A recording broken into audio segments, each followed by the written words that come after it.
Today, you will learn how to do tallies in Word in a few seconds. First, click where you want to type the tally marks.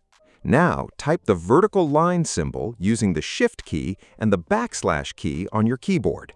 Each vertical line represents one count. For example, type 4 vertical lines for 1, 2, 3, and 4. For the fifth count, select all 4 lines and go to Home tab and select Strike Through.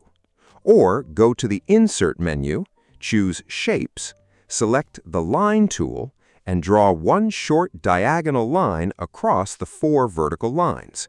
You can adjust the line width and color from the Shape Format tab, and then Shape Outline. That gives you the standard tally group of 5. Keep repeating the same pattern for more counts. If you want the tallies to look neat, you can also place them inside a table in Word. If this video helped you, please like the video and subscribe to the channel.